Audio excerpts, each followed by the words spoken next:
What we are learning today is that during a conversation last year, a tense conversation that occurred, Deputy Attorney General Rod Rosenstein discussed the idea of secretly taping President Donald Trump as a way to expose the chaos in the White House. It's really important to note, though, that there are differing accounts as to the nature of this type of comment.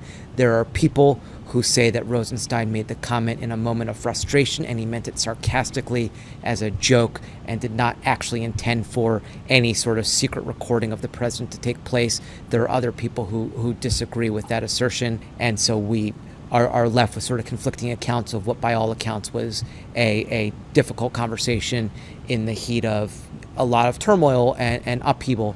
You had just had FBI Director Jim Comey having been fired by the president. You have the revelation that Comey had kept memos about his own interactions with President Trump. So there's a lot taking place in the midst of all of this. Deputy Attorney General Rod Rosenstein has denied that this took place. He has said it's untrue and inaccurate. That's the way he's described the New York Times account, and he's referred to anonymous sources who have their own agenda, and he says he's not going to respond to it.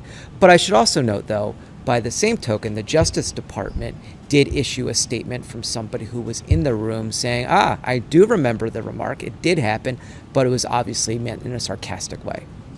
So we'll see what happens in terms of any sort of upheaval or any sort of reaction from the president. We haven't yet seen it, but obviously Rod Rosenstein and his boss, Attorney General Jeff Sessions, have been constant targets of the president's ire for more than a year now. And it is clear that the president is not sticking by the Attorney General, or is at least openly contemplating not sticking by the Attorney General past midterms. He's been angry with Rod Rosenstein because Rosenstein is the one who appointed Special Counsel Robert Mueller to lead the Russia investigation, and that probably hasn't really dissipated much in terms of his anger.